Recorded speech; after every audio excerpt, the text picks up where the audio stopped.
Hello, this is Tim Congdon, Chair of the Institute of International Monetary Research at the University of Buckingham.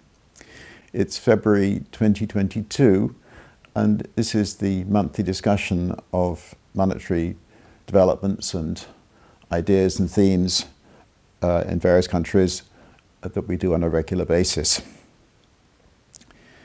In the year to January, the increase in the American Consumer Price Index was 7.5%.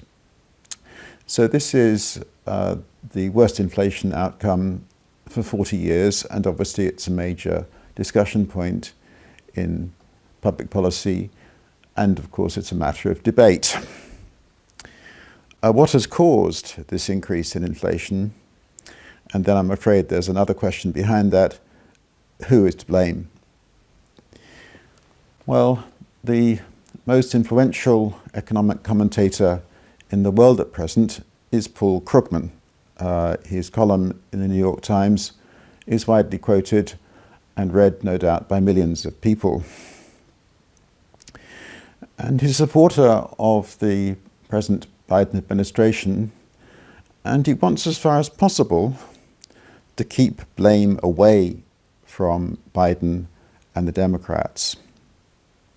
And so I'm just going now to quote from something he said in his New York Times column in November last year.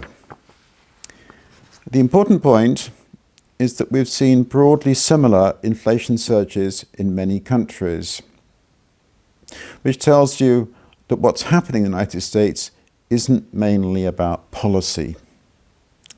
In other words, American policymakers aren't to blame for that 7.5% inflation rate. Now, I don't agree with that, and what I want to do in the current video, is to explain that at present there are differences in money growth between various countries and also differences in inflation rates. And in order to sharpen this discussion, I'm going to put together the numbers, the money numbers and so on for what I call the West, which is going to be the United States, the Eurozone and United Kingdom. We could add in also Canada and Australia to that and other European countries, but I'm going to focus on those three. I'm going to contrast the West with Asia. And Asia, again, in this context, is going to be a rather simplified form. I'm going to include China, Japan, and India, the three largest economies in Asia. What we're going to see is that there is a difference in the rate of money growth between the West and Asia, and differences in inflation. And then I'll say a few things about policy. Before I actually go into the charts as such, I want to emphasize that you really do need to look at the axes on these charts, and I'll be highlighting that as we proceed. Now, the first chart is United States. The left-hand axis tops out at 90%. And this chart has got the 3-month annualized growth rate of money. It's M3 money, which is the green line, and then the annual growth rate, which is the brown line. You can see that the 3-month annualized rate went up over 80% in early 2020. That was when the Federal Reserve was reacting by massive asset purchases to the COVID emergency. And that took the annual rate of increase in US broad money to 26% in June 2020. Okay, so that's the United States. And you can see, by the way, in this picture, this dramatic contrast between what's happened in the last 3 or so years and what happened for most of the 2010s. Most of the 2010s, it's just a straight line, with a growth rate of around about 3 or 4% a year. Now, the Eurozone.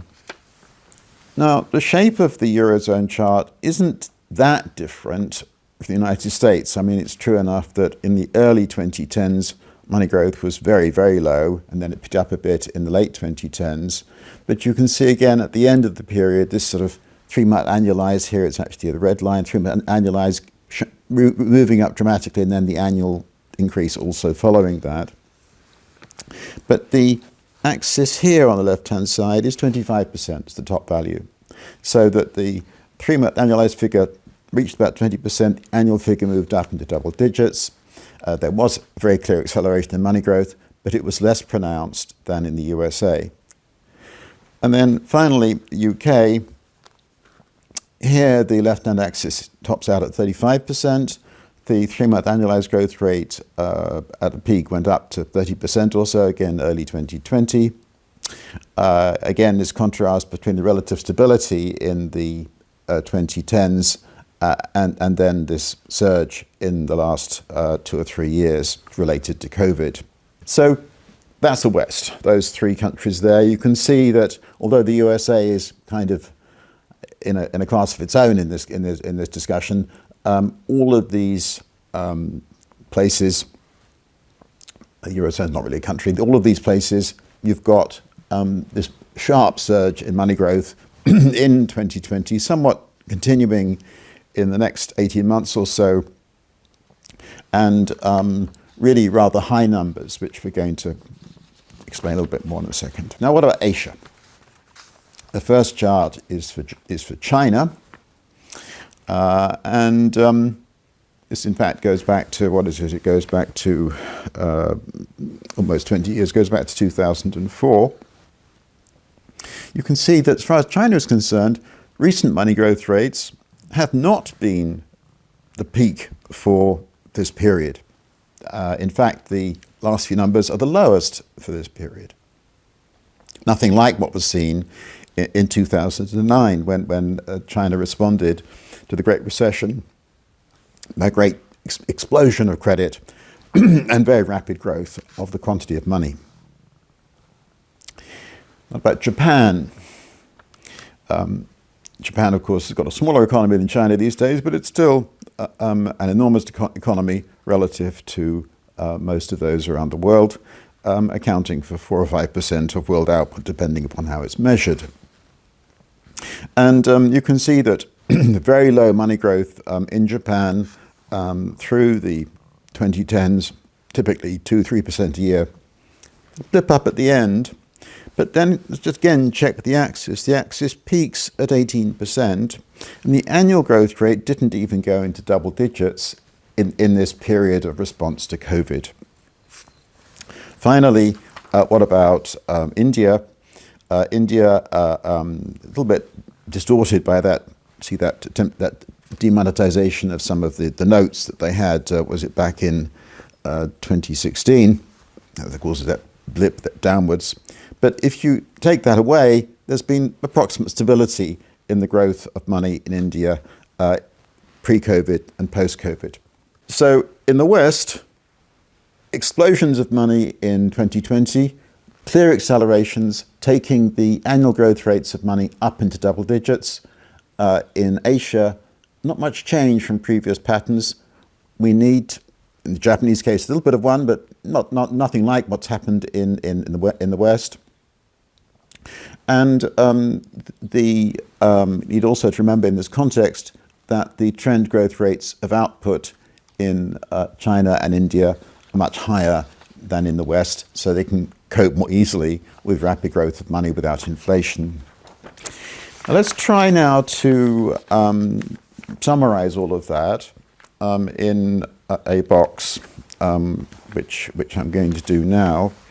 And what I do here is to compare the increases in broad money, the quantity of money over the 3 years to the end of 2018, before COVID, with the 3 years since then to the end of last year, obviously affected by COVID. And then I'll show you what that means for inflation.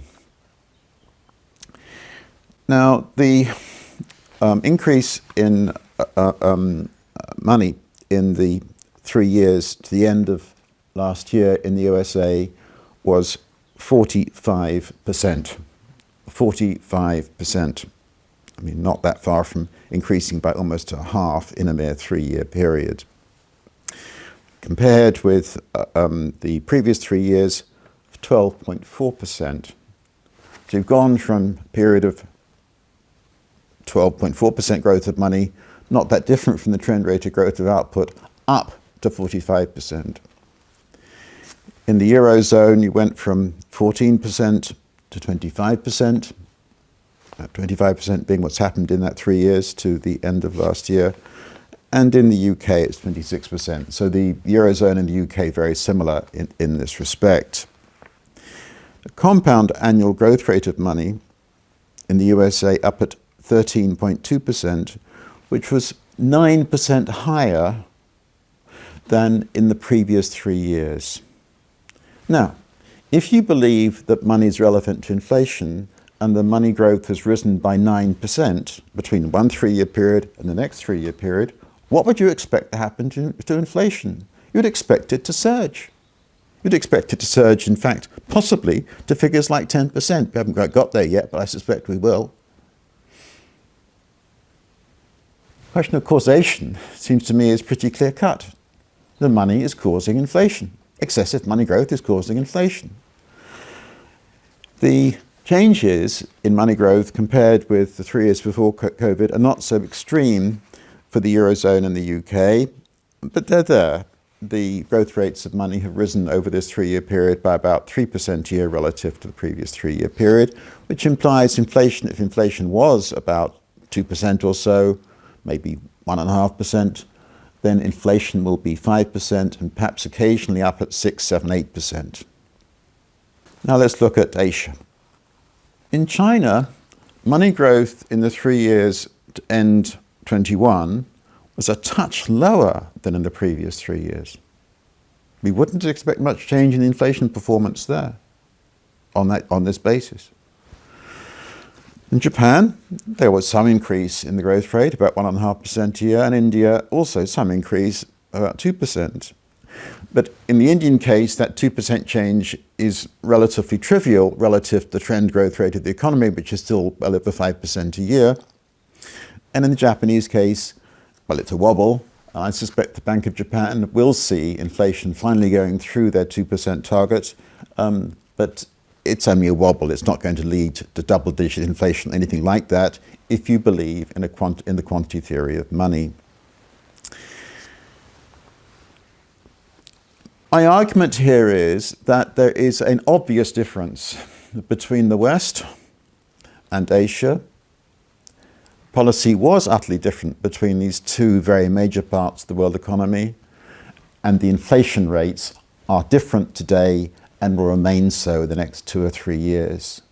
This is a clear confirmation, first of all, of the quantity theory of money, basic ideas in that theory, and then secondly, it is also a demonstration that policy matters.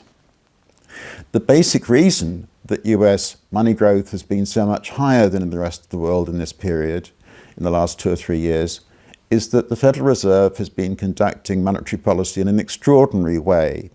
And in particular, its purchases of assets, mortgage-backed securities and treasury securities have been too large in the sense that they have generated a rate of monetary growth that would inevitably lead to rapid inflation. The Federal Reserve had its reasons for responding to COVID in the way that it did.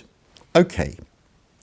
Nevertheless, policy was totally misjudged, and policy was to blame for what's gone wrong to American inflation and what's going on also to inflation in the Eurozone and the UK. It's frightening that Paul Krugman should be the world's most influential economist. These ideas are not difficult. They are important, and they show that the conduct of economic policy is very important to inflation as well as other matters. Thank you.